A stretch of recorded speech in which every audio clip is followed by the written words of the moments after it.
통합 논의 과정에서의 쟁점 사항과 문제점에 대해 나눠보겠습니다. 앞서 이철우 도지사는 TK 통합 주민 투표 필요성을 언급하셨고 홍준표 시장은 시도의 동의만으로 결정하겠다고 고수하셨는데요. 중재안 합의 후에 대구 경북이 통합에 대한 공감대 확산을 위해서 광폭적인 행보를 하고 있습니다.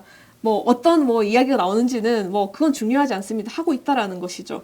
이창용 대표님, 통합 주민 투표로 결정하자는 이야기가 들리던데 그간 통합 과정에 대해서는 어떻게 보시나요? 예, 지금 대구 경북 그 행정 통합을 논의하면서 여러 가지 이제 쟁점 중에 이제 주민들이 또 시도민들이 여기 적극적으로 참여하고 수기하고 해서 주민 투표로 결정하자. 이것도 굉장히 저는 굉장히 중요한 쟁점 사항인데 이 시도에서 지금 시간을 이유로 이거를 좀 일단은 부정을 한 그런 상태에 있습니다. 그러나 우리가 전략적으로나 지역의 미래를 위해서 시도민들이 주민 투표하는 이 과정을 거칠 때 오히려 대구 경북 행정 통합을 특별법의 형태로 성공시킬 수가 있다 이렇게 생각합니다. 대구 경북 시도민들이 합의를 한 내용에 대해서 국회에서 다른 지역의 국회의원들이 과도하게 관여할 수가 없고 만약에 이게 주민투표라는 방식으로 하지 않는다면 오히려 이 통합을 또 특별법이 통과하는데 저는 한계가 있다고 생각이 되고요. 그런 지점에서 주민투표는 반드시 필요하다. 요거 하나 드리고 이 지금 논의 과정의 쟁점 중에 하나가 시군구의 권한을 강화하는 거. 이거와 관련해서 대구시는 거기에 대한 전혀 의지나 개념을 갖고 있지 못하고 있고 경북도는 이걸 좀 강조한 그런 측면이 있습니다. 그런데 우리가 문제를 푸는 차원에서 지역 소멸을 막으려면 시도의 권한을 강화하는 것도 중요하지만 시군구의 권한을 이양해서 강화를 해야 지역 소멸로부터 벗어날 수 있는 그 지역사회의 에너지를 만들 수가 있다는 겁니다. 이 지점을 놓치고 지금 통합을 했을 경우에 저는 통합을 했지만 통합으로 해서 덩치 큰 어른 아이는 될 수 있습니다. 그러나 진정한 어른이 되려면 시군구나 또 시도민들의 권한을 강화하는 그런 시스템에 대해서 우리가 관심을 가질 필요가 있겠다. 그래서 시군구의 권한을 강화하고 또 나아가서 시도민들의 권한을 강화하는 이게 두 가지가 충족이 돼야 대구 경북 통합 논의가 의미가 있고 또 타 지역에서도 대구 경북의 통합 논의에 굉장한 주목을 하게 될 것이고 또 대구 경북 통합의 성공 가능성을 오히려 높일 것이다. 저는 그렇게 생각합니다. 우리가 2026년 6월에 보통 만약에 그 대구 경북 행정 통합 시간을 만약 이때 민선국이 출범을 맞춰가지고 우리가 행정 통합 논의를 할 수밖에 없는 부분이 이 지방선거가 걸려있기 때문에 그때 대구 경북 특별시장을 한 명 뽑느냐 안 뽑느냐 그 부분이 달려있지. 만약에 우리가 이 시기를 놓친다면은 저는 개인적으로 봤을 때 2030년에 국가 차원에서 시도 통합이라든지 시군구 통합 그리고 언변도 강화 이거 한꺼번에 갈 겁니다. 그럼 우리는 그냥 국가 이끌려가지고 갈 수밖에 없다는 겁니다. 그래서 이번에 이제 대구 경북 행정 통합을 반드시 2026년에 6월에 한 명 뽑는 걸 해야 된다는 것이 뭐냐 하면 다른 시도에서 하지 않는 거 우리가 문제가 4년 동안 그만큼 4년의 기간 동안 우리가 특별한 권한을 가져오자는 거죠. 그게 이제 우리가 지금 하자는 거고, 만약 그렇게 놓고 볼 때 2026년 6월에 지방선거에 맞추게 된다면은 주민투표로 하게 되면 도저히 일정 다 맞출 수는 없는 기간입니다. 그래서 저도 이제 주민투표에 대한 부분을 굉장히 강조를 하고 있습니다. 반드시 필요한 부분인데 우리가 그런 부분에 그런 그 시간적인 일정이 있기 때문에 이제 말씀을 좀 드리고, 저도 그렇기 때문에 그만큼 주민투표에 준하는 충분한 설명과 동시에 SNS라든지 TPS를 통해가 여기는 충분히 수렴해야 됩니다. 수렴을 해야 되고 그러한 과정에서 주민 투표에 상하는 시도민들의 이해와 또 협의는 반드시 저는 있어야 된다고 봅니다. 그래서 그런 부분들은 조금 우리가 이런 기간적인 그런 한계가 있다는 것 좀 말씀을 드리고. 네, 여기서 저희가 사실 뭐 기초 사례는 있잖아요. 뭐 예. 도농 같은 경우는 여수가 될 수 있고, 그리고 예. 마산, 창원, 진해 같은 경우는 기초 이제 통합 사례가 있는데, 이게 마창진 같은 경우에는 사실 산업적 기반이나 이런 것들이 가장 유사해서 그때 2009년, 10년 당시에 아주 뭐 행정 통합의 결과가 클 거다라고 했는데 사실은 그렇지 못했어요. 왜 못했냐? 라는 이제 이런 부분들에 대해서도 저희들이 좀 한번 이제 우리 대구 시도민들한테 좀 들여다볼 수 있는 이런 정보들이 좀 필요하지 않을까 생각합니다. 사실 그때 이제 또 그 이후에 이제 마창진 그 이후에 2020년에 창원시 관계자가 이런 말을 했어요. 안정적인 통합을 이루려면 30년이 걸리고 당시 정부가 시범적으로 이제 통합을 했으면 이제 장기적으로 이제 확실하게 지원 관리해 줘야 되는데 그냥 이제 방치해 버렸다. 뭐 이런 인터뷰를 했더라고요. 예. 네. 그 시군구 행정 통합하고 시도 행정 통합은 또 맥락이 좀 다르다고 생각합니다. 그러나 국내에서 지금 시군구 행정 통합은 성공 사례보다는 오히려 실패 사례에 가까울 수가 있습니다. 마창진도 지금 뭐 그렇게 썩 특례시로 됐기는 했습니다만은 뭐 특별히 특례시가 된다고 해서 뭐 특별한 게 생각보다 없고요. 그 다음에 청주, 청원도 마찬가지입니다. 기존에 가장 중심되는 도시로 집중하는 그런 경향이 있어서 그러니까 그런 게 이제 지금 기존의 시군구 행정통합이 갖고 있는 한계가 있고요. 시도 행정통합은 우리가 바로 그런 지점에서 중심되는 도시로의 집중화 가능성 때문에 제가 계속 이야기했다시피 경북의 중소도시가 나름대로 내부의 에너지를 갖고 지역 발전을 할 수 있는 그 구조가 바로 분권 특례를 통한 권한 이양입니다. 이거가 고도로 그게 안 되는 상황에서는 오히려 통합을 통해서 대도시인 대구로 집중 가능성이 분명히 있는 것이고, 그러니까 그거를 이제 지금 통합 논의에서 경북 북부권 지역이나 경북의 중소도시에서 상당히 통합을 추진하는 쪽과 다른 이야기를 반대하는 목소리를 내는 이유입니다. 그래서 오히려 분권 특례를 획기적으로 강화하는 그런 쪽으로 우리 지역 사회에 에너지를 모아야 되고, 그 시도와의 관계가 문제가 아니고 지금은 행안부와 중앙정부와의 관계 속에서 우리 지역의 목소리를 모아가는 그게 좀 중요하다고 생각되고요. 행안부가 시군구의 권한을 강화하거나 동원면의 권한을 강화한다. 그런 적이 없습니다. 그냥 행안부는 흉내내는 그런 주민자치 뭐 이렇게 해서 모양을 내는 수준에서 하는 것이지 본질적으로 자치권을 고도의 자치권을에 대한 중앙정부는 아직까지 관심이 없습니다. 그래서 저희가 이번에 통합 논의를 통해서 이 논의가 본격화될 수 있도록 그래 하는 거고, 그 다음에 주민투표 하기에는 너무 시간이 부족하다 하셨는데 저는 충분히 가능하다고 생각합니다. 왜냐하면 우리가 내년 6월 달에 이제 특별법을 통과시키는데 저는 우리가 절실을 하면 내년 8월이든 9월 달에도 전국적으로 다른 지역과 이게 충분히 합의가 되면 그래 해서 실무적인 진행을 좀 빠르게 좀 진행하는 방법도 아니겠느냐. 그러니까 이걸 안 하고 갔을 때는 성공 가능성이 저는 오히려 낮고 이 과정을 통과시키면 성공 가능성이 더 높을 가능성이 있는데 시간이 너무 촉박하다는 이유로 2030년을 이야기해버리면 안 된다고 생각합니다.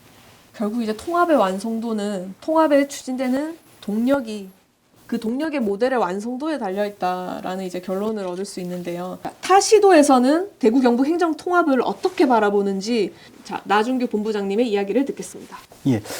다른 시도에서 계속 관심을 가지고 또 와서 또 발표 요청도 하고 많이 하고 있습니다.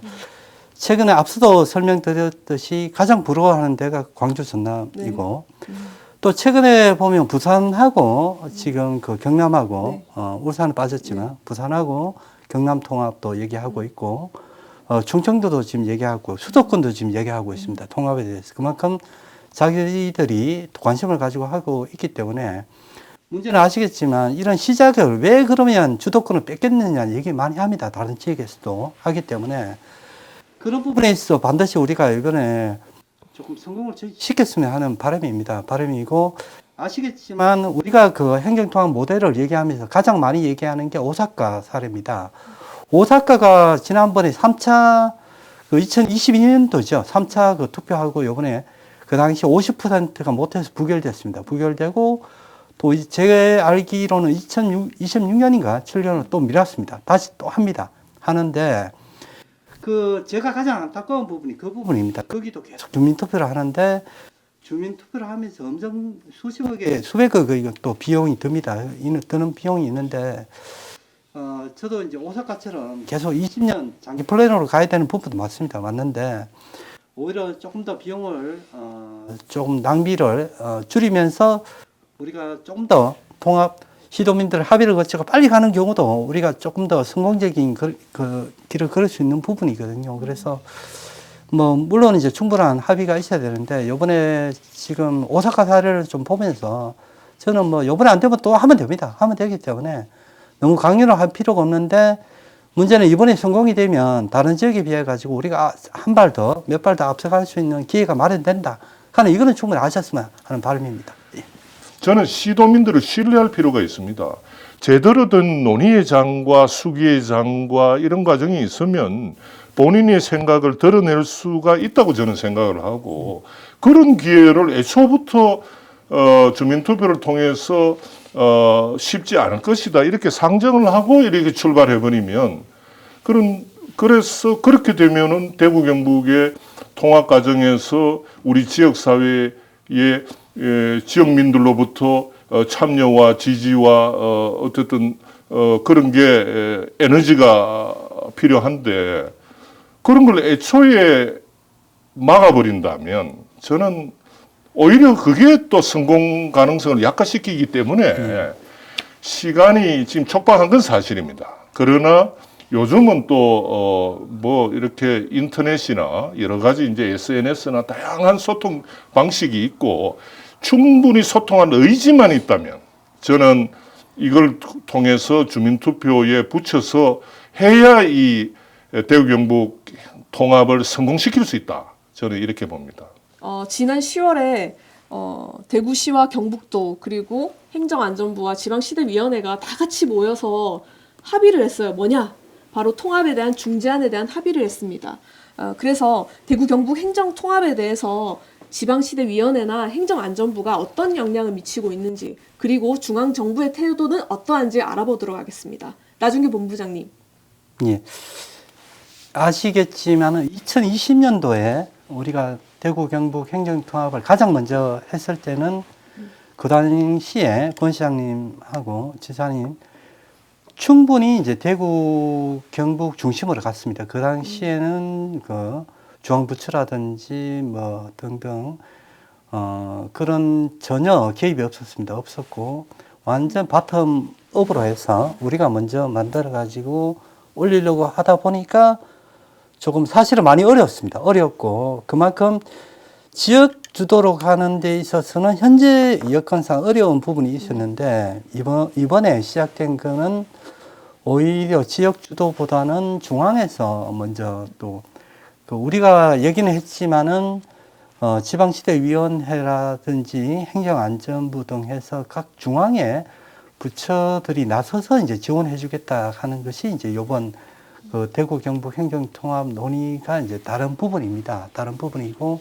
다시 이제 행안부에서 중재안을 요번에 5개 안을 냈고 앞서 말씀드렸듯이 이제 그게 쟁점이 되는 부분 대구 경북의 명칭이라든지 그리고 입지라든지 그리고 공무원 조직이라든지 뭐 권한 부분이라든지 이런 부분들이 대구하고 경북 간에 조금 그 특별법을 만들면서 좀 쟁점이 됐던 그런 부분이 있습니다. 있어가지고 이런 부분들이 행안부에서 이번에 중재안을 내면서 이런 것들을 이제 조금 더 중립적인 입장에서 고려하고 있거든요. 사실은 저는 개인적으로 봤을 때 행안부 조정안이 핵심은 이겁니다. 핵심은 쟁점 사항은 나중에 대구 경북이 통합되고 대구 경북 특별시로 갈 때 그때 해결하라는 그런 부분이거든요. 그게 이제 명칭은 대구 경북 특별시로 했지만 거기에 입지라든지 공무원 수라든지 재정, 행정 등에서 이런 부분들이 앞으로 이제 특별법이 통과되면 우리가 특별법을 구체적으로 시행할 수 있는 시행령을 마련해야 됩니다. 그래서 시행령 마련하는 기간이 6개월 넘습니다. 넘기 때문에 이 시행령에 방금 쟁점이 됐던 그런 내용을 담으면 되거든요. 그래서 그런 부분들이 우선 행안부 조정안은 먼저 시작은 해라. 대신에 쟁점 사항은 그 이후에 담아라 하는 조금 약간 어떻게 보면 유보한 그 안으로 보시면 될 것 같습니다. 네. 대구 경북 행정 통합 모델을 보면은 대구 경북 특별 광역시형이라고 해서 대도시의 대도시 행정과 전 지역에 걸친 광역 조정을 모두 수행하는 기능을 제시했습니다. 대구 경북 통합 기본 계획을 보더라도 지금 이 말을 들으면서 또 한 번 느낀 게 명쾌한 답을 제시했다고는 보기 어렵다. 좀 이런 생각이 듭니다. 광역시의 지역적 특성이 고려된 대도시 종합행정의 자율성, 독립성을 보장하기 위한 충분한 장치가 보장되지는 못했다라고도 해석될 수 있는데요.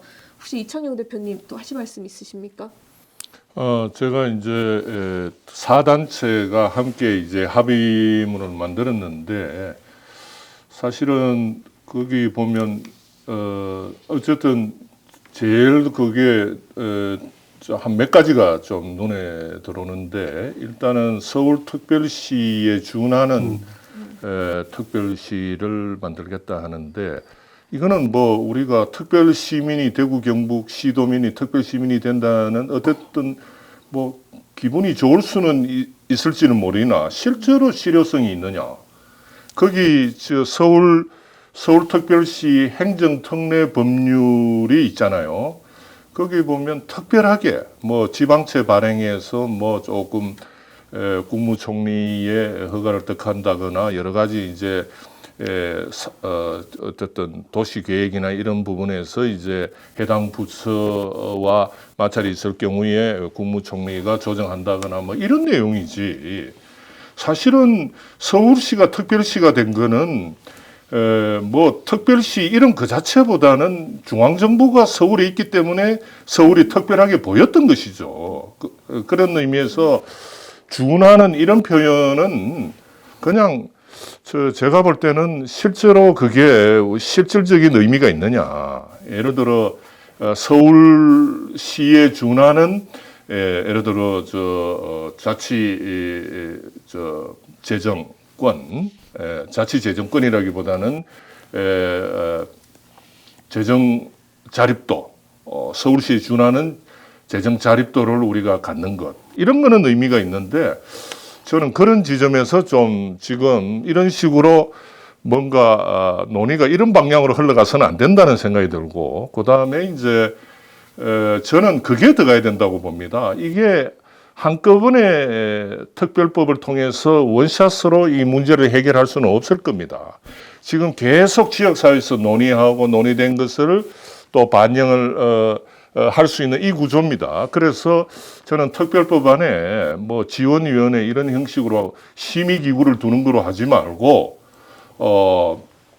저희가 이제 보면 어떤 특별법의 이제 권한이양위원회를 국무총리실 산하에 두고 이거는 이제 행정기구로서 의결기구로서 두어서 앞으로 이번에는 당겨지지 않았지만 시간 관계상 이후에 이제 지속적으로 해서 매년 이거를 이제 의견을 담아서 특별법을 개정하는 방식으로 논의할 수 있는 이런 지점에서 우리가 그게 합의안에 그런 내용들이 들어가야 될 것 같고요. 그 다음에 시도의 의회의 의견을 청취하는 걸 원칙으로 이번에 추진하는 거는 근본적으로 이거는 이게 바로 앞으로 발목이 통합을 성공하는데 발목을 잡을 겁니다. 어쨌든 시도민들이 참여해서 수기해서 주민투표로 가는 거를 정문법으로 가야 되지 주민투표에 했을 때 부결이 될 가능성을 염두에 두고 미리 시도 차원에서 시도의회의 의사를 듣는 수준에서 이걸 논의를 해버리면 앞으로 이거는 또 이렇게 반복되는 좀 어려운 또 상황에 또 처해질 수 있다 이런 생각이 듭니다.